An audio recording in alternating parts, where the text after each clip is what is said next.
జాతీయవాదాన్ని సనాతన ధర్మాన్ని దేశానికి రెండు కండ్లుగా భావిస్తే మాతో కలిసి మీరు నినదించండి, మాకు తోడుగా నిలవండి. కింద కనిపిస్తున్న అకౌంట్ డీటెయిల్స్ కి, ఫోన్ పేకి, గూగుల్ పేకి ఆర్థికంగా చేయూతనందిస్తూ మాకు అండగా నిలవండి. ఆర్థికంగా మీ చేయూత మాకెంతో అవసరం. నమస్తే, వెల్కమ్ టు అవర్ వాయిస్. నేను జర్నలిస్ట్ నవత. కొన్ని వార్తలు విన్నప్పుడు చాలా భయం అనిపిస్తుంది. ఒక తండ్రి చేసిన ప్రయత్నం మహారాష్ట్రలో 2019 నుంచి 2021 మధ్య ఏం జరిగింది అనే వాస్తవాలను బయటికి తీసుకొచ్చింది. ఆడపిల్లలు తస్మాత్ జాగ్రత్త. తల్లిదండ్రులకు మించి ప్రేమ చూపించే వాళ్ళు ఈ ప్రపంచంలో ఎవ్వరూ ఉండరు అనే విషయాన్ని గ్రహించండి. మీకోసమే ఎస్పెషల్లీ ఈ వీడియో. ఆడపిల్లల కోసం మాత్రమే. అలానే అబ్బాయిలు చూడకూడదు అని కాదు, అబ్బాయిలు కూడా వీలైనంత షేర్ చేసి మీ ఇంట్లో ఉన్న ప్రతి ఆడపిల్లకు ఈ వీడియోని చూపించండి. అసలు ఏంటి ఈ వీడియో అంటే, 2019 నుంచి 2021 మధ్య 3 సంవత్సరాలలో ఒక్క మహారాష్ట్ర నుంచే 1,00,000కు పైగా 18 సంవత్సరాలు నిండిన బాలికలు, స్త్రీలు అదృశ్యమైపోయారు. రాష్ట్ర పోలీసులు వెతికారు, దొరకలేదు అని చేతులను దులిపేసుకున్నారు. 18 సంవత్సరాలకు నిండిన అమ్మాయిలు, స్త్రీలు 1,00,000 మందికి పైగా మాయమైపోతే వెతికాము, వాళ్ళ ఆచూకీ దొరకట్లేదు అని పోలీసులు చేతులు దులిపేసుకున్నారట. వారిని వెతకడానికి రాష్ట్ర ప్రభుత్వం తగు ఆదేశాలు జారీ చేయాలని కోరుతూ మాజీ సైనికుడు మరియు ప్రస్తుతం రాష్ట్ర ప్రభుత్వ ట్రెజరీ ఉద్యోగి అయిన సహాజీ జగాతప్ అనే అతను ముంబై హైకోర్టులో పిల్ వేశాడు. ఎల్లుండి 30న ఇది విచారణకు వస్తుంది. ఈ పిల్కి సంబంధించి కూడా నా దగ్గర ఉండాలి.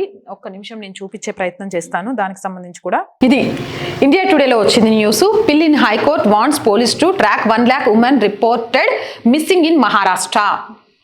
ఇది ఆయన వేసిన పిల్ అన్నమాట. దీనికి సంబంధించి ఎప్పుడైతే పిల్ వేశాడో ఆ తర్వాత చాలా వాస్తవాలు బయటకు వచ్చాయి.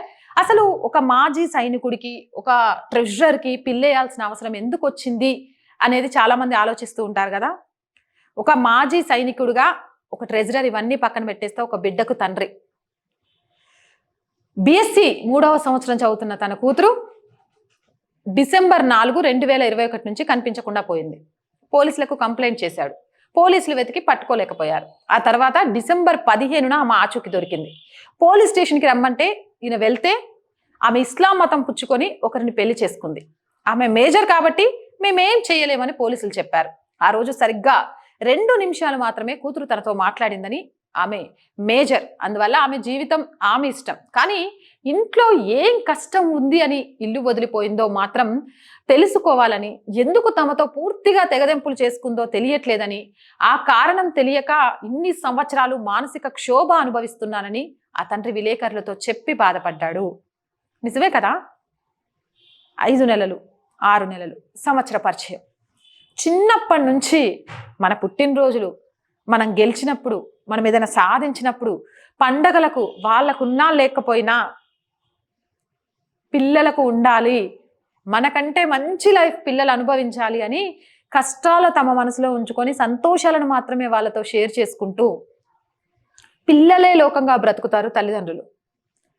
భార్యాభర్తలుగా వాళ్ళు ఎంత సంతోషంగా ఉంటారో తెలియదు, కానీ తల్లిదండ్రులుగా పిల్లల్ని సంతోషంగా ఉంచడానికి తమ జీవితాలను త్యాగం చేస్తారు. ఇందులో ఎలాంటి సందేహము లేదు.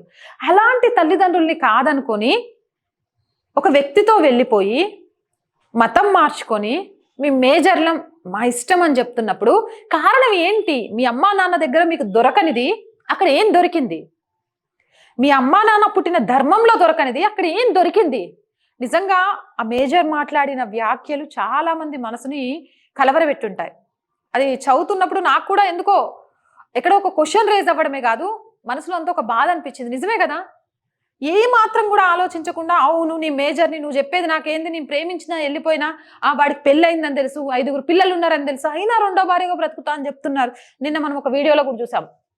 అంటే అసలు వాళ్ళ ఆలోచన శక్తి ఎందుకు అక్కడే ఆగిపోతోంది? లోపం ఎక్కడ జరుగుతోంది? జాగ్రత్త. ఆడపిల్లలు, మగపిల్లలని కాదు, యువతంతా జాగ్రత్త. తల్లిదండ్రులు మాత్రమే మనం తప్పు చేస్తే కడుపులో పెట్టుకుంటారు, మనం గెలిస్తే ప్రపంచానికి చాటి చూపిస్తారు. వాళ్ళ గుండెల మీద కొట్టి మనం వెళ్ళిపోయి ఎక్కడున్నా కూడా సుఖంగా ఉండలేము, సంతోషంగా ఉండలేము.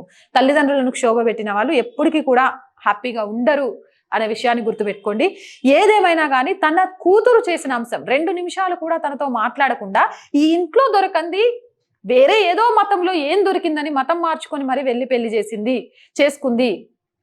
ఆ బాధకు కారణాన్ని తెలుసుకోవాలని తన కూతురు గురించి వెతకడం స్టార్ట్ చేశాడు. ఆ తర్వాత వాళ్ళ కూతురు దొరకలే. 2 నిమిషాలు మాట్లాడింది, నా ఇష్టం అని చెప్పి వెళ్ళిపోయింది. ఆ తర్వాత దొరకలే. తన కూతురు గురించి వెతుకుతూ స్టార్ట్ చేసిన తన ఎంక్వైరీ రాష్ట్ర ప్రభుత్వం నుంచి తప్పిపోయిన బాలికలు స్త్రీల సమాచారాన్ని సేకరిస్తే 2019 నుంచి 2021 మధ్య 3 సంవత్సరాలలో 1 లక్షకు పైగా బాలికలు స్త్రీలు మాయమయ్యారని తనకు తెలిసింది అని చెప్పాడు.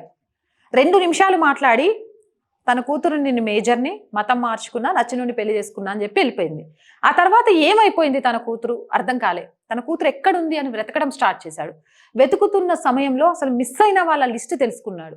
విస్తుపోయే వాస్తవాలను బయటపెట్టాడు.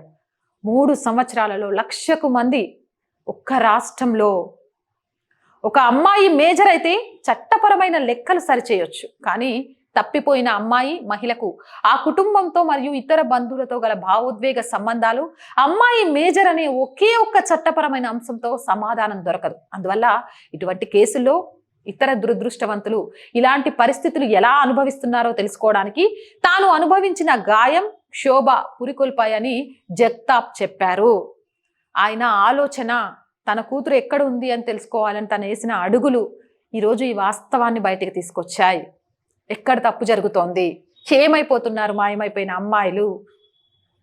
పెళ్లి చేసుకొని వెళ్ళిపోయాం, సరే నాకు ప్రేమించినోడు చాలా నచ్చాడు, వెళ్ళిపోయాను, నేను వాడి మతం తీసుకున్నా. కానీ ఏ మతం ఏ ధర్మం చెప్తుంది కన్న తల్లిదండ్రులకు కనీసం ఫోన్ చేసి నేను బాగున్నానని కూడా చెప్పొద్దని? చెప్పలేదు అంటే కూతురు బ్రతికుందనుకోవాలా, బ్రతికి లేదనుకోవాలా, బ్రతికుండగానే తల్లిదండ్రులు చంపేసింది అనుకోవాలా? ఏదేమైనా కానీ తస్మత్ జాగ్రత్త. అర్థమవుతుంది కదా? ఆడపిల్లల్ని గంప కింద కోడి పెట్టల్లాగా ఎత్తుకొని పోయి ఇష్టారీతిగా ఈరోజు సమాజంలో ఏం జరుగుతుంది అనేది నేను చెప్పాల్సిన అవసరం లేదు. ఒక్కడి మాత్రం చివరిగా నేను చెప్పేది ఏంటి అనంటే, ఎక్కడున్నా ఏం చేస్తున్నా రోజుకొక్కసారి మీ అమ్మా నాన్నకు ఫోన్ చేసి మేము పలానా ప్లేస్లో ఉన్నాం, పలానా పని చేస్తున్నామని చెప్పండి. అప్పుడే వాళ్ళు కంటి నిండా నిద్రపోగలరు, కడుపు నిండా తిండి తినగలరు. తల్లిదండ్రులకు మించి ఈ ప్రపంచంలో ప్రేమని, ఆప్యాయతని, మన కష్టాన్ని మోసేవాళ్ళు, భరించేవాళ్ళు, అందించేవాళ్ళు ఇంకెవ్వరు ఉండరు అనే విషయాన్ని గ్రహించండి. మీరేమంటారు? కామెంట్ సెక్షన్లో పెట్టేయండి. మోర్ వీడియోస్ కోసం మన ఛానల్ వెంటనే సబ్స్క్రైబ్ చేయండి. నచ్చితే లైక్ చేయండి, షేర్ చేయండి, సపోర్ట్ చేయండి. జై భారత్. మీ ఆదరణి మాకు ఆనందం. మా వెంట మీరున్నారని అతిపెద్ద ధైర్యం. దయచేసి సబ్స్క్రైబ్ చేయండి, లైక్ చేయండి, షేర్ చేయండి. కామెంట్స్ ద్వారా మీ అభిప్రాయాన్ని పంచుకోండి.